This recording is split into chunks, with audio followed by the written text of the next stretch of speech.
네, 오늘도 1월 9일 주요 테마를 같이 한번 살펴보도록 하겠습니다. 뭐 사실 큰 폭으로 오르지는 않았고 살짝 올랐는데, 뭐 내려갔다 올라오는 좀 드문 패턴을 좀 보였고요.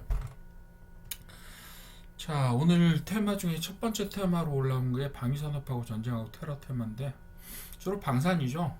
예, 방산 테마는 어제에 이어서 트럼프가 국방 예산을 1.5조 달러, 즉 2천조를 쓰겠다, 뭐 이렇게 이야기를 해서 그것 때문에 사실은 좀 탄력을 받았는데요. 그 덕분에 또 미국 방산주도 강세를 띠고 있죠. 그런데 미국 방산주 강세를 띠고 있는 거하고 우리나라 무슨 상관이 있을까? 어제도 잠깐 말씀드렸지만 미국은 1.5조 달러를 들여서 방위 산업에 업체를 부스팅하고 싶어도 그 응할 만한 방산 업체들이 지금 똘똘한 게 없어요. 보잉은 기술적으로 계속해서 퇴보하고 있고, 뭐 다른 업체들이야 뭐 그런 대로 잘하고 있는데 특히 조선소가 없죠. 예, 지금 미국이 운영하고 있는 군용 조선소 두 군데 정도가 있는데 작은 것 포함하면 몇 개 더 있긴 합니다만, 그렇긴 한데 걔네들은 자기네 잠수함도 못 만드는 상황이에요 지금. 그리고 뭐 다른 축함이라든지 아니면 지난번 트램프가 얘기를 하기는 했는데 골든 플리트라고 얘기를 하긴 했는데 그게 좀 불분명하더라고요. 전함급의 분명히 스펙을 가지고 있긴 한데, 왜냐하면 3만 톤급 이상이라고 그랬거든요. 근데 자기 말로는 또 프리기탐이래요. 그래서 도대체 이게 제대로 알고 얘기를 한 건지 아니면 그냥 그림 그려준 대로 계속 그냥 얘기를 한 건지 솔직히 잘 모르겠기는 했습니다. 어쨌든 간에 하나 조선소를 강조를 하면 하나 필리 조선소를 강조를 하면서 거기서 골든 플리트를 만들겠다 이런 얘기를 하고 있어서 뭐 하나로서는 더 할 나위 없이 좋죠. 하나오션 같은 경우는 뭐 그렇게 보시면 될 것 같고요. 뭐 어쨌든 간에 우리나라 방산업체들이 대체로 수주를 좀 수혜를 좀 볼 것이다라고 하는 면에 있어서는 사실은 2천조를 쓴다고 하면 물론 뭐 유럽 업체들이나 이런 업체들도 반사이익을 얻겠지만 우리나라도 반사이익을 상당히 많이 얻을 것이고, 특히 하나오션을 중심으로 한 미국의 필리조선소 쪽에 좀 일감이 몰릴 수도 있겠다 이런 생각들 좀 합니다. 물론 그게 왜 그러냐면 미국은 법적으로 미국의 군함을 외국에서 만들 수 없게 법이 되어 있잖아요. 그거를 수정을 해야 되는데 뭐 물론 의회를 장악하고 있기 때문에 그런 수정을 하는 게 가능은 합니다만 쉽지는 않을 거예요. 되게 오래된 전통이거든요. 그래서 그런 부분들까지 고려를 하게 되면 사실상 뭐 되게 뭐라 그랬죠?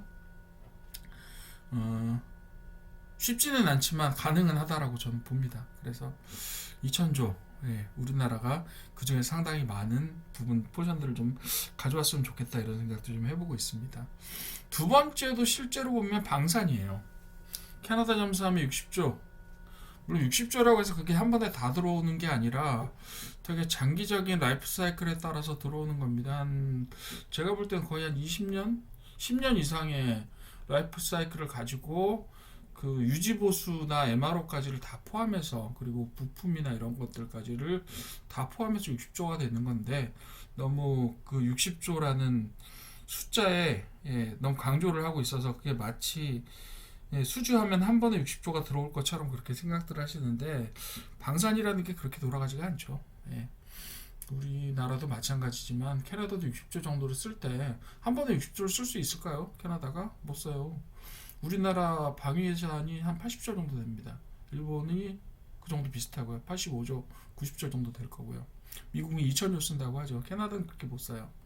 그래서 잠수함 하나에만 그렇게 쓸 수 있는 돈이 없습니다. 그렇다 보니까 캐나다에서 뭐 1년에 한 5조 정도를 쓰게 될 거라고 하고, 캐나다가 빨리 발주를 안 하면 사실 캐나다 자체에서 지금 돌리고 있는 잠수함에서 한 1.5조 정도 손해가 납니다 매년. 그래서 그런 부분 때문에 빨리 2026년 말에 승부를 보겠다라고 얘기를 하는 거예요. 경쟁자는 독일이고요. 그리고 우리나라하고 독일 두 나라만 이제 남아 있습니다. 일본은 자기네 잠수함 생산하기도 급급한 상황이고, 뭐 다른 나라들도 더 여유가 없죠. 그래서 독일에 지금 잠수함하고 두 개가 지금 경쟁하는 상태다. 근데 우리나라 쪽이 그렇게 약하지 않아요. 기술적으로 그런 부분들이 있어서 약하지는 않은데 문제는 이렇게 큰 사업의 경우에는 수주전이 어떤 식으로 되느냐 하면 국가 전체의 경쟁력을 걸고 하는 싸움이 됩니다. 예. 뭐 제가 아까 이걸 너무 과대평가하지 말라라고 말씀을 드렸지만 어쨌든 전체 라이프 사이클을 가지고 봤을 때 60조도 큰 돈이에요. 60조는 굉장히 큰 돈이잖아요. 그런 것들을 생각해 봤을 때 국가적인 어떤 사명을 가지고 덤빕니다. 예. 그렇기 때문에 그런 부분에 있어서 잠수함 자체만 놓고 보면 우리나라가 분명히 유리하다고 할 수 있어요. 예. 일단 기술적으로 상당히 우위에 있습니다. 그렇긴 한데 어쨌든 간에 국가적인 어떤 지원이나 이런 것들을 독일을 이길 수 있을까 그런 생각은 조금 듭니다. 어쨌든 뭐 일단 판은 펼쳐졌고 예. 어쨌든 간에 어떻게 됐건 그 가능성은 있는 거니까 하나오션하고 그 다음에 HD 현대중공업이 공동수주 작전에 들어갔으니까 어쨌든 두 회사 다 어느 정도는 반사이익을 얻을 수 있을 거고 반사이익이라고 해서 직접 수주이익을 얻겠죠.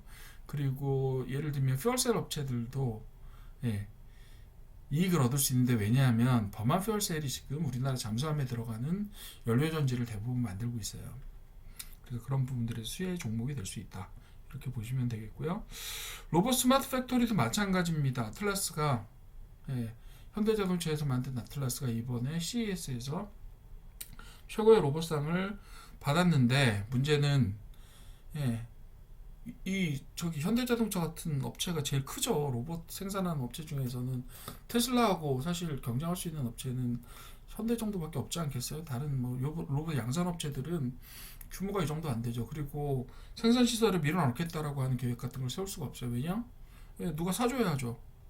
그런데 현대자동차는 우리가 만들고 우리 공정에 예, 지금 조지아에 짓고 있는 그 공장 혹은 유럽에 어디 또 있더라? 예, 그래서 뭐 터키 공장 뭐 다른 나라에 짓고 있는 공장들에도 지금 아틀라스를 투입해서 계속해서 인력을 대체해 나가겠다 뭐 이런 계획들을 세우고 있어요.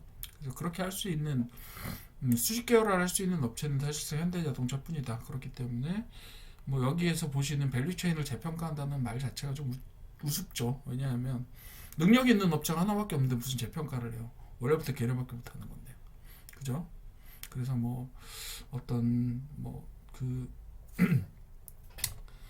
그 증권회사에서 밸류체인을 재평가하겠습니다라고 얘기를 했다는데 그거는 몰랐던가 아니면 능력이 없었던가 그런 거죠. 밸류체인 뭐 거기는 현대자동차 밸류체인 유일하게 테슬라에 맞설 수 있는 어떤 휴머노이드 로봇의 밸류체인을 가지고 있는 업체인데 그걸 몰랐다라고 하면 네, 좀 그렇죠. 어쨌든 간에 로봇 스마트 팩토리는 굉장히 현대자동차 쪽에서 강력하게 드라이브를 걸고 있다라고 저는 판단을 하고 있습니다.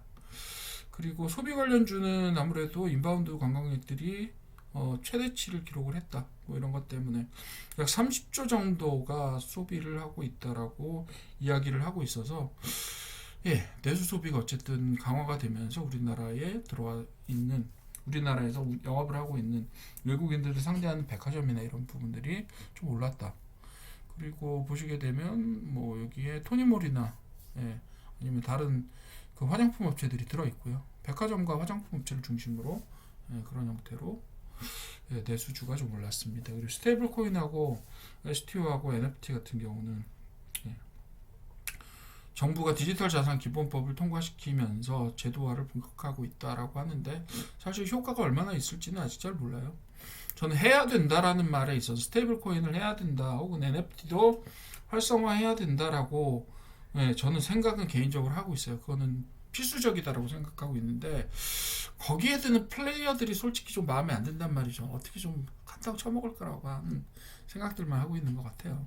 예. 그런 부분들이 없지 않아서 과연 예 그게 건전하게 성장할 수 있을 것인가는 조금 두고 봅시다라고 생각하고 있어요. 예. 카카오페이 뭐 이런 데도 그쵸 주도주가 되겠죠. 카카오페이 같은 데가 주도주가 될 거고 뭐 헥터 파이낸셜 같은 회사도 좋은 회사고 그렇기는 해요. 그런데 뭐 다른 회사들 지금 끼어서 발을 얹고 있는 회사들이 이걸 가지고 얼마나 전략적으로 국가를 생각하면서 과연 스테이블 코인을 가지고 어떻게 우리나라의 경쟁력을 강화시킬 건가 이런 부분들에 대해서 주안점을 두고 있냐면 그렇지 않을 것 같다는 얘기죠. 그래서 그런 부분들이 약간 불안한 점이 없지 않습니다. 전체적으로 보시게 되면 지금 방산이 지금 트럼프 1.5조 달러라는 얘기를 듣고 굉장히 탄력을 받았고요. 로봇은 역시 CS 발로. 예. 근데 어제는 또 떨어졌더라고요. 그래서 오늘은 CS 발로 그런 내용들을 기반으로 해서 조금 올라갔고, 예. 그렇게 보시면 될 거예요. 어쨌든 간에 우리나라 로봇 관련돼서 생태계 자체는 어느 정도 탄탄하다고 생각이 들어요. 대신에 어느 나라도 마찬가지일 거예요. 그렇지만 완성형 휴머노이드를 만들어서 그것을 유용성 있게 쓸 수 있는 어떤 그런 능력을 가진 회사가 얼마나 되겠느냐. 저는 세계에서 몇 개를 꼽는다고 하면 그 중에 하나가 현대자동차가 될 수 있을 거라고 생각합니다. 나머지 하나오션이나 HD 현대중공업 같은 회사들도 이미 작업용 로봇들을 상당히 열심히 사용하고 있어요. 협력 로봇 형태로. 그래서 그런 부분들에 있어서 우리나라의 생산 기반을 조금 더 강력하게 해주는 그런 역할들을 로봇 산업이 해주지 않을까라고 기대하고 있습니다. 예. 그렇게 봐주시면 될 것 같고요. 방위 산업은 아무래도 계속 조금 갈 겁니다. 규모가 커요. 로봇은 마찬가지고 대세고요. 그리고 소비 관련주 스테이블 코인은 지금 스팟성으로 살짝 올랐는데 요건 좀 두고 보셔야 될 것 같아요. 어쨌든 오늘 올랐던 테마들은 이 정도로 정리를 해보면 될 것 같고 개별 종목들 중심으로 해서 잘 살펴봐 주시기를 바랍니다.